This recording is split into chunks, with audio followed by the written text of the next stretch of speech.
properties and districts. The commission also reviews proposed National Register of Historic Places nominations. The commission has final decision-making authority on certificates of historic appropriateness. I'd like to introduce the board as well as myself. My name is Melanie Millar. I am the chair. Somebody having some technical issues today. Yeah. To my left, I have Pat Sullivan and Pat Jones. To my right, Anna Johnson, in English Purcell, Donna Gardner. Can we stop for a second? We'll stop for a second here. If you can.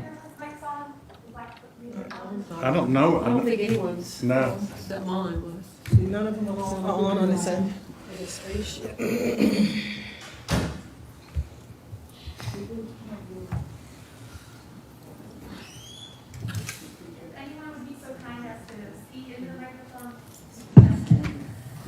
Hello? Testing, 1, 2. Testing. Testing.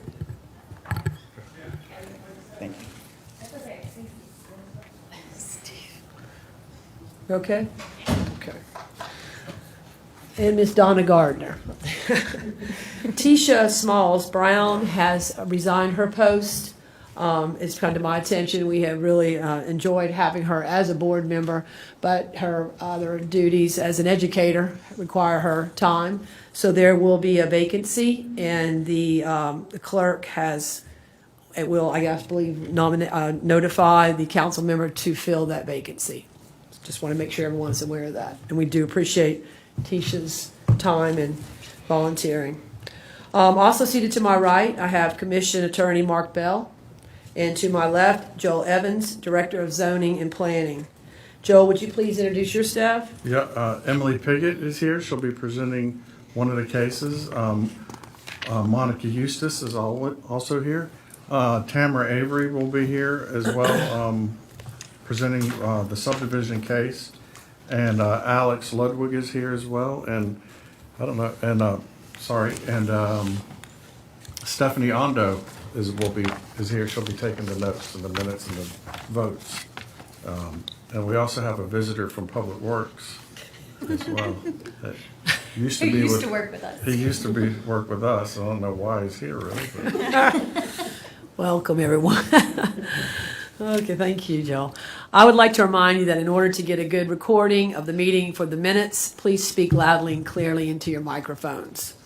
The next agenda item is the approval of the minutes from the June 26, 2024 meeting. Is there a motion and a second?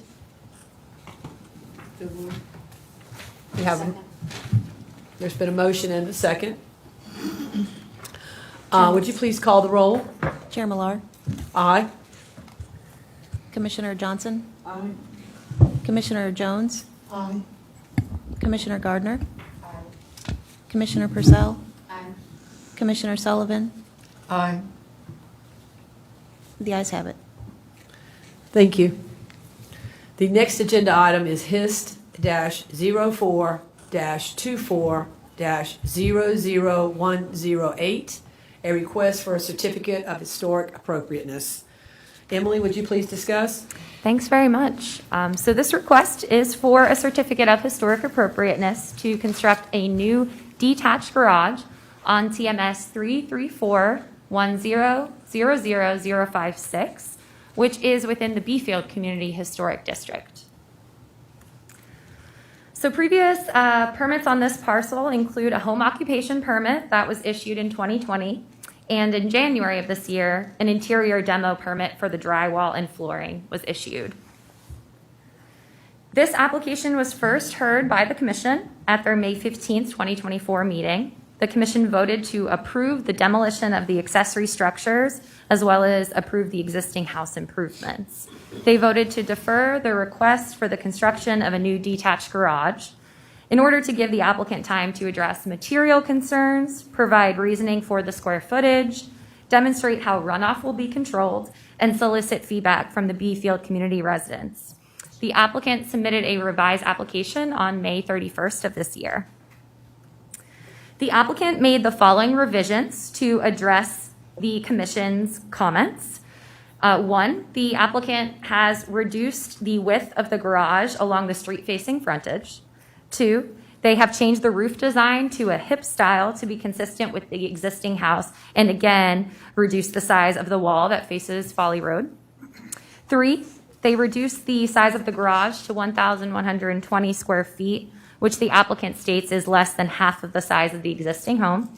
And four, the applicant is now showing an option for a brick facade on the garage. Additionally, the applicant has explained that the garage will be used for personal storage and parking. Since the designation of the Beefield community as a Charleston County Historic District, only one CHA application within the district has been processed prior to the application on this parcel.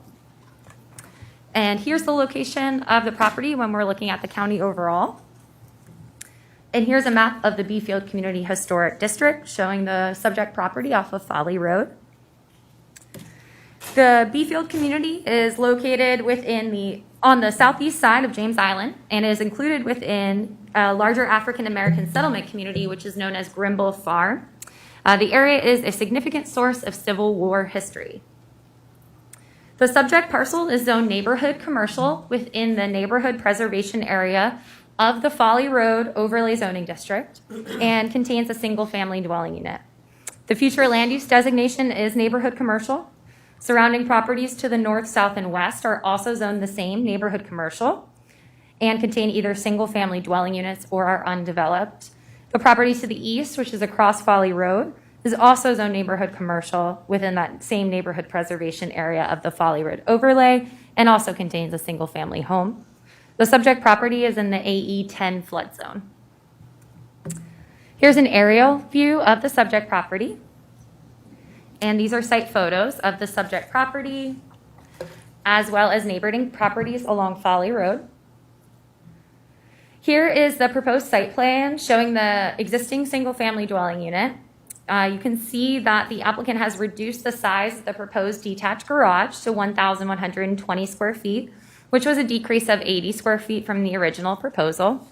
Additionally, the applicant is showing the placement of a gutter along the right side of the proposed garage to control runoff. So here is a comparison between the site plan that was previously proposed in May and the current site plan. Here are two elevations that are being proposed by the applicant, one with a brick facade garage and one with a garage clad in siding. The applicant has provided these streetscapes so the commission can then have a greater sense of how the buildings on the subject parcel would look in context. Here are the updated side and rear elevations. Please note the change in roof design to a hipped roof, which is consistent with the roof line of the existing home on the property. This slide shows the floor plan and a section of the detached garage. The applicant did provide responses to all of the applicable approval criteria, and based on those responses, the applicable approval criteria may have been satisfied. Therefore, staff recommends approval. Please note that if the commission votes to approve this application, the commission shall choose a facade material for the detached garage. And we did notice this meeting as required. Thank you very much. Thank you, Emily. Applicant here. Yes. Here you go ahead. Sam Sewell. Public comment. We would ask you to limit your comments to 2 minutes, please, and also state your name and address. Absolutely. Thank you. My name is Sam Sewell. I'm the Community Lands Director at the Low Country Land Trust, 635 Rutledge Avenue, Charleston, South Carolina. So I'm here to speak on behalf of the Battery Island Drive Neighborhood Association. So Low Country Land Trust has been in partnership with the Community Association for the last 2 years. I presented the agenda item to them on Monday at their community meeting. They apologize for not having a representative here. They couldn't make it. Please. Members There of you the Community Association were not able to make it today, but I do have a petition here signed by them, and I'll go ahead and read that. Dear Historic Preservation Commission, I support the approval of Historic Appropriateness Application 0424-00108, with the understanding that the application has been revised to enforce the changes detailed in applicant's revised application submitted on May 31st, 2024, and summarized in the Historic Preservation Commission's agenda for July 17th. These revisions include the reduction of the garage's width and street-facing wall size, a hip roof to match the house, reduction of the garage's square footage to be proportionate to the existing home, the use of the garage as storage and parking, and the use of brick on the front/street-facing side to match the siding of the existing home. Regards, Lamona Richardson, Beefield, Alberta Whaley, Beefield, Joseph Lee Wright Jr., Beefield Community, Jay Francine Burden, Isaac Washington, James Green, and Lillian Martin. And I can have this to send to y'all. That's it. Thank you. Yep. So let's see whether or not is there anyone else? Yeah, there is. Did anybody have any questions? Anybody before we move forward? Excuse me, sir, just make sure that if anyone had any questions, comments for staff. Sullivan, Try it one more time. got your light up. There you go. It was on, okay. All right, so the community, Beefield community is okay with the proposed square footage of the garage? Yeah, the revisions, addressed most of their concerns. The brick definitely was, matching the home was something that they were concerned with. The main thing was the use of the garage. They wanted, to be, to clarity on what the use of the garage was for. So personal storage and parking satisfied that for them. No. Thank you. Is the applicant actually? That's the next Okay. one, Brian Cruz. It sounds to me that all criteria were met as far as you're concerned and as far as we hear, other than the decision for the facade material, correct? Yes. Yeah. Okay. So the revisions satisfied, all the revisions listed to satisfy their concerns. Well, thank you for allowing us to have that information. That makes a big difference, I think, for most of us, for sure. Has anyone else, any questions for us? No, I did talk with Ms. Lillian Richardson, and she told me what you said, that Yeah. they were in approval, so I guess I was trying to be quiet. Yeah, and Lillian is serving as the interim president of the community right now. George Richardson, who I'm sure y'all have met before, has been in front of this body, is no longer living in the community. He's moved out of the city. So they're just in that transition period right now, finding new leadership. And so, like I said, they apologize for not having a representative here. But I offered to. I'm the applicant for the next one, so Okay. I offered to, since I was already going to be here. So yeah, All right, well, thank you for speaking on their behalf. Okay. thank you. All right, we have, Brian Cruz.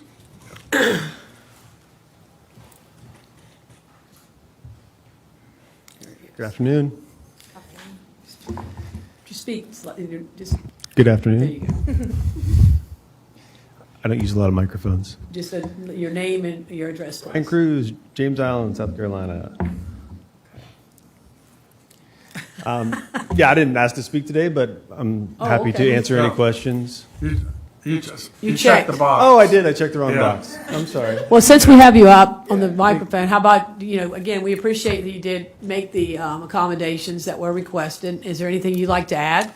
No, I think this study was good for us. I think we were able to understand, especially through this streetscape study, the proportions of the house, and I think it shows that it marries well with the house. I think that the brick or siding option look great. I'm anxious to see which option you guys like.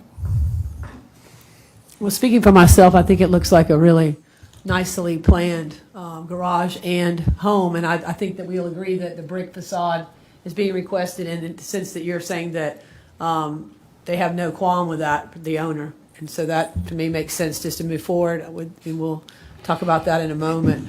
But I think the other question was, will it be used for storage? Is that, we reiterate that it will Yeah, be? parking and storage for the garage, Okay. like a regular garage. Okay, because that seems to be a concern. Understood. Anyone else? I just want to find out, do you own the property on the other side of this building? No. Okay. Adjacent? I don't know any Yeah, properties around it adjacent. now. Uh-huh. So No. just that one piece. I think someone All recently right. purchased the wooded lot adjacent. Is that the one you're talking about? The wooded lot, yes. That's not us. That's not you. Okay, all right. Well, we just want to make sure that you're using it for purpose of storage, the utility room, well, what is it called? The shed? Yeah, the garage. Yes, Yes. the garage, okay. And you're going to use the same kind of brick as pretty much what is on the house? Gonna try to, if that's what you Try guys to decide, match then we'll try to match that Okay, brick. all right. Sounds good to me. Thank you. Appreciate the, the accommodation in the work, because Yes. now you have a community, something that's going to be beautiful, and everybody seems to be happy in the community. I think so, the community will be happy with the improvement. yeah. Thank you. All right. Thank you, guys. All right, any other public comment on that? Okay. All right. Any other discussion, comments? Okay. This case is now closed to public comment. Since there is no discussion, is there a motion and a second from the commission? I move that the request be approved. Would you mind you just go ahead and clarifying why? You're saying that it to be approved for the minutes? Because all of the requirements have been met, Okay. And including our asking for the brick and. including the request for the facade, the brick, or what was the other part of it? Storage. Storage. Only, storage All only. of those requests were met. All of those items were met. Sounds great. Do I need to repeat that for the clerk? You got it. Thank you. Okay, thank you. If there's no other discussion, then I believe it's time to vote. May I ask who seconded? I did. Move our microphones closer to us here. Chair Millar, Aye. Commissioner Johnson. Commissioner Jones. Aye. Commissioner Gardner. Aye. Commissioner Purcell. Commissioner Sullivan. Aye. The ayes have it. Thank you. This is the final decision of the Historic Preservation Commission. If any person with a substantial interest in a decision of the Historic Preservation Commission chooses to appeal this decision, they may do so to the Circuit Court of Charleston County. Such an appeal shall be filed within 30 calendar days after today's date. The next agenda item is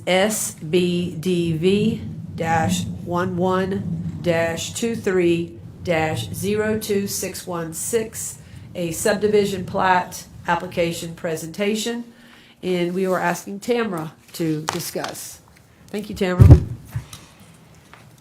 Yes, so this was subdivision application number 02616, is going before the Historic Preservation Commission because it is a minor subdivision. They're taking one existing lot and creating a smaller parcel. The current zoning is S3. However, on June 18th, 2024, County Council has approved the applicant to rezone 0.07 acre portion of TMS number 583-0000016 from the S3 zoning district to a planned development PD 189. And this is to assist in the subdivision of the Rutledge Tomb site to be preserved. The PD states that it allows for the subdivision of the 0.07 acres, that the historic tomb dating back to the 17th century, while allowing the public access to visit the site via a pocket park. This states the residual and commercial uses are prohibited.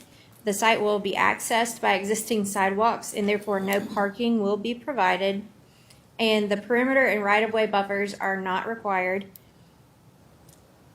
Required signage to be limited to one monument-style sign that will be landscaped and lit, and impervious surfaces are permitted on the site, states that impervious surfaces are permitted on the site other than those required by law in order to meet ADA requirements and those requirements for the restoration of the tomb. And that is the hatched area is the section that will be rezoned to the PD. The remainder of the parcel is to stay S3. Here's the aerial view, flood zone, pictures of the site from across the road on either side of the property. And this is the proposed subdivision plat separating the tomb from the larger parcel. And according to South Carolina State Law, Section 629-340, functions, powers, and duties of local planning commission. This application will go to planning commission, and they can approve or deny the application. And Section 21-6A, subdivision plat application of the Historic Preservation Ordinance, encourages the preservation and historic character of historic properties and historic districts. Preliminary and minor subdivision plat applications as defined by Charleston County ZLDR within historic properties or the buffers must be evaluated by the commission prior to final determination by the Charleston County Planning Commission. And part of your review, the commission evaluation. So you all will evaluate it per the comprehensive plan cultural resource element goal 343. And that's the section of the comprehensive plan. And this is the list of the cultural resource element strategies and timeframes that you saw in the previous applications at the last meeting. It's continued. So notifications for this application to the HPC, 322 notifications were sent. It was posted in the Post and Courier, and signs were posted on the site on 6/26/2024. We received no public input. And that's the breakdown of the commission member report. Okay, thank you, That's Tamara. the end, yeah.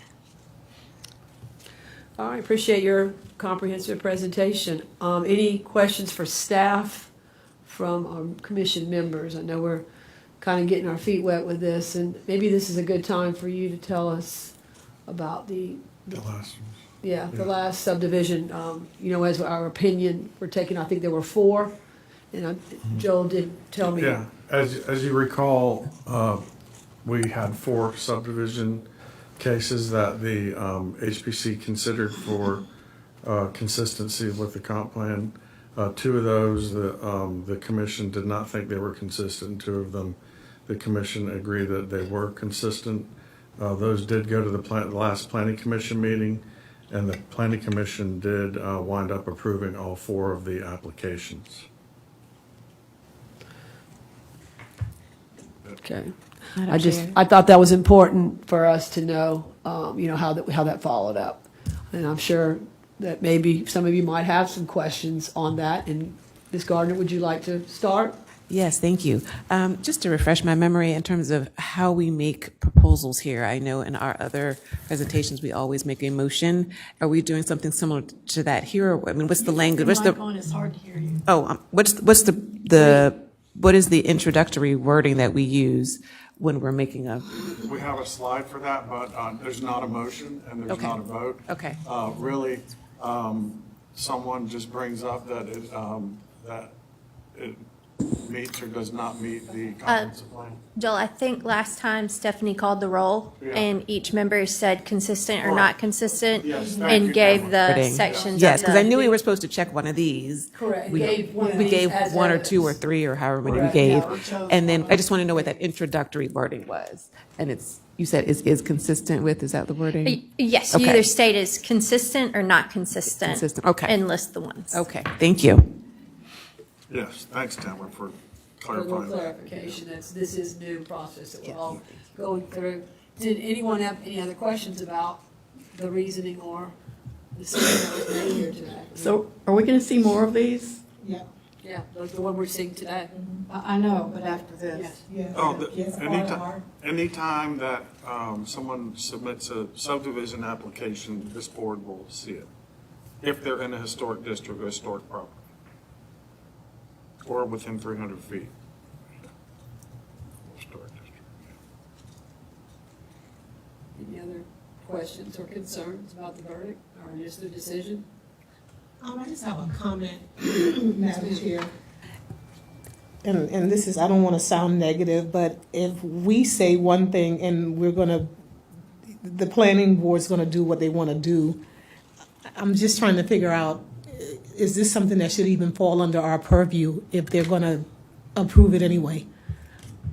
Well, I mean, it's going to be a hard one to answer, but I think there's value in knowing what the HPC's, whether they think it's consistent with the comp plan or not. The Planning Commission is going to make their decision primarily on what the zoning is of the property at the time the application is made. I would think that if the HPC consistently finds that an applications for an area are inconsistent, that may be a reason for the Planning Commission to consider suggestions that the zoning change on a property or in a district. And that would be the proper process to affect subdivision cases going forward, because the zoning process would be the proper way to impact that. But having feedback from the Historic Preservation Commission can help with that decision for the Planning Commission to make that recommendation for rezoning. Thank you. I've got a question for staff, and Joel, I guess you could answer this. So I understand, that ours is just basically an opinion based on, our level of expertise, such as it is. But my concern would be, since it was a 2-2, our vote with 2 yes, we thought 2 subdivisions should pass, 2 shouldn't, and you passed, 4 were passed. Do we have the right to know the specific on that? I know that's time consuming, but the reasoning why that it was decided differently? No, we don't mind. We had this conversation earlier. We don't mind after, in cases of subdivision and the Planning Commission makes their decisions, we will share at the next available meeting what that decision was and why. It's kind of simple, really. It goes back to the Planning Commission administering the ordinance that is passed by County Council, which is the law. Okay. It's- Our ordinance. Yes, No. the county, The not, commission's work. no. The zoning and land development regulations ordinance is what applies to land development in the county. Right. So, Mr. Bell, am I correct to understand that obviously we had an opinion and we followed a criteria of reasoning, but again, we're looking at a law and what the actual zoning function is of the staff? Yes, that would be a fair assessment. And ultimately, the Planning Commission is tasked with carrying out the ZLDR, and ultimately, if an application meets the ZLDR, the Planning Commission is more than likely going to approve an application. Thank you. I think that's fair, but I would think that, I know myself, and just speaking to a couple of you, that this is important to us to kind of understand why that it went that way, And again, it's pretty cut and dry, but again, we are giving opinion. We are taking the time to follow up with this. So I think that it is appreciated that you let us know. I do appreciate that. Well, and we'll do that in the future as well. Okay. Does anyone else have anything they'd like to voice? Because this is, again, this is our learning curve. I think it's important that we have, we all have some advice or just some questions at this point. Well, it sounds like our opinion does matter, and it will continue to matter in the future. So it could potentially help with zoning changes. Yeah, So- because Well, thank you. I appreciate that personally for the clarification. If there's nothing else on that, we'll move forward. I believe at this point that, is there any public comment for the subdivision? oh, sorry, yes. Well, we got off track a little bit, Yeah, yes. I was on a different planet for a minute. Richard Habersham.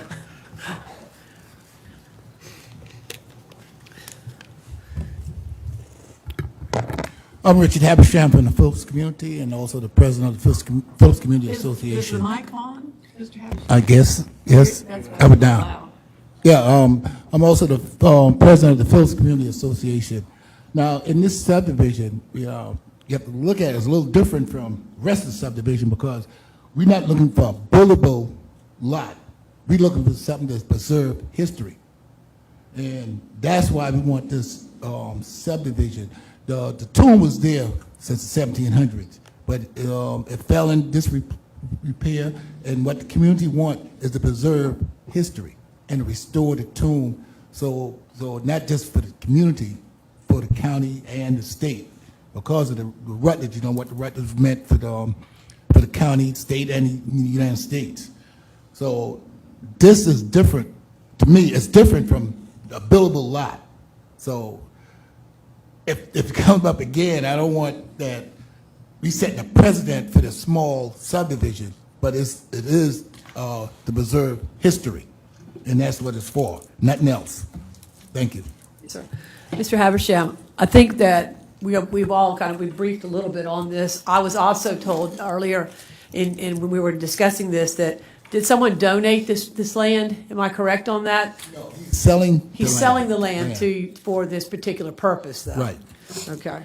And I think that we would all, I mean, as a history teacher, what a wonderful opportunity to showcase this tomb. So I just want to make sure everybody understood that this is exactly what this property is being used for, is for just a monument type significance, correct? Correct. Yes, sir. And he also wanted to use the rest of them because his family is from the community. He's a descendant of one of the original descendants of the community. Yes, sir. And he wants to move back, but he don't want to sell the whole property. He wanted to preserve the other one so he can build his home next to his parents. Understood. So that's why he wanted us to subdivide the small piece. That's very admirable as well. Okay. Does anyone else, questions for Mr. Albersham? Thank you, sir. Thank you. Pearl Lasky? You're not speaking today, Pearl?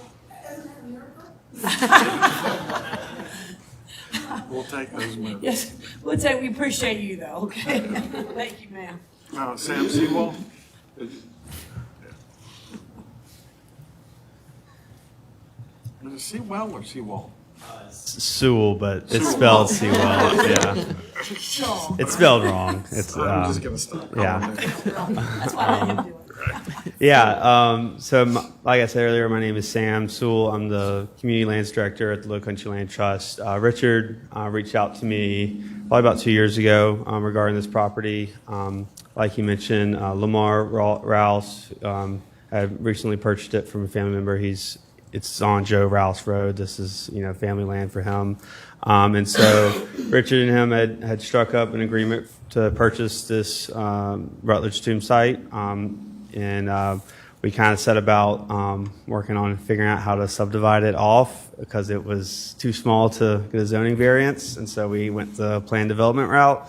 And so it's been Greenbelt's already approved it for purchase. Low Country Land Trust will purchase the property, and then we'll transfer it to the Phillips Community Association for them to own. So very similar to the project that we did, that East Cooper Land Trust did with the Phillips Community in 2011, was it, where the Phillips Community Park, as well as similar to the Beefield Community Park that we did this past year. And so, yeah, it'll be a community-owned community space and a pocket park along the sidewalk. We're working with Clemson to restore the tomb. The Warren Lodge Conservation Center is involved, and so they'll be doing a restoration of the tomb site. And so it's going to be a nice, nice thing for the community, for the county, for the state. Like Richard said, it'll preserve, really awesome piece of history, really important piece of history. And we're looking forward to it. I would just give a big thank you to the county staff for working with me through this whole process, particularly Matthew over here. It was I've never done a plan development application, so the staff helping me on that was huge. So, yeah, I'm happy to answer any questions. Anyone? Questions, comments? Okay. We appreciate your time and your expertise. Thank you for that.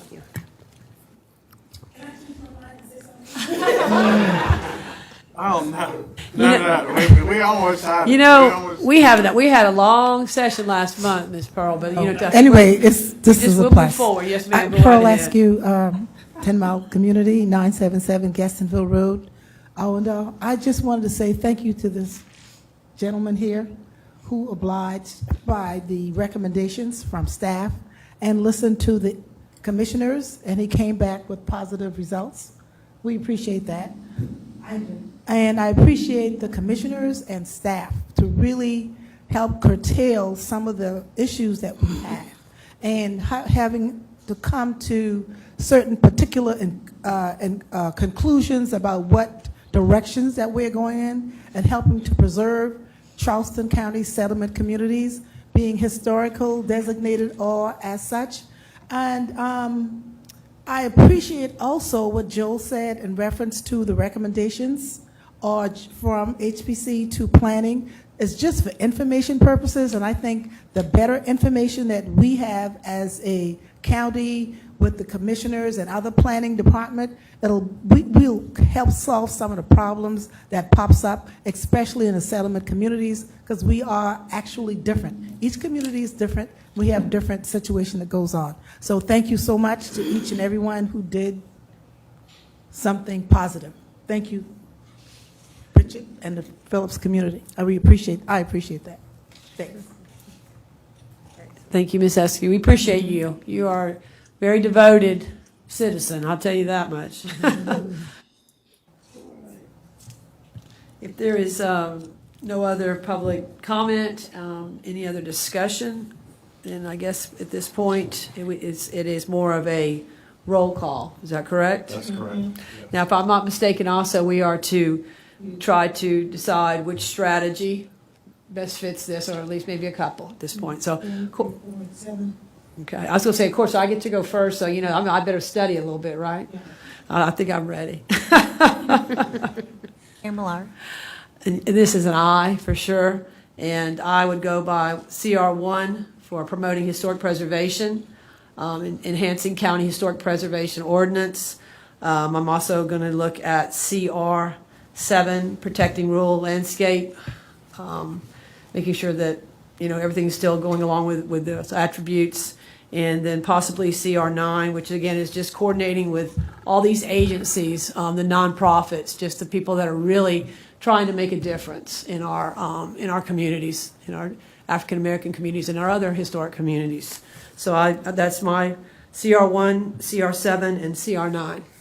Thank you. For the record, I'd like to remind commissioners to please state consistent or not consistent instead of an aye or a nay. Thank you. So consistent. Thank you. Commissioner Johnson. Well, I think that this is consistent with the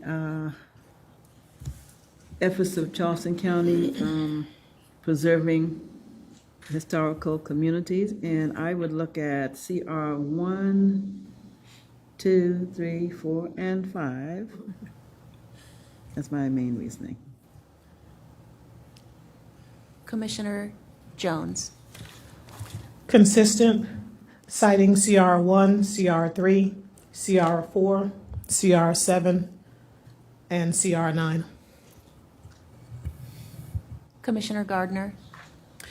I would say it's consistent, and I'm citing CR1 through CR9.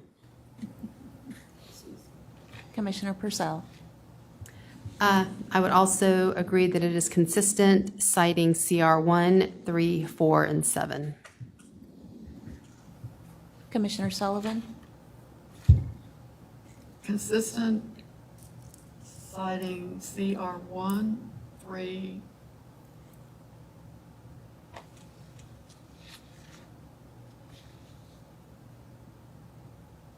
7,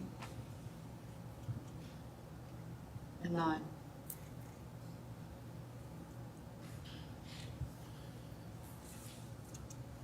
The roll is complete.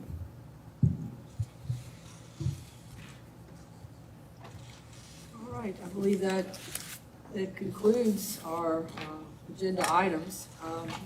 This is to continue, it says the Planning Commission will hear this subdivision plat application at their August 12th, 2024 meeting at 2 p.m. in council chambers.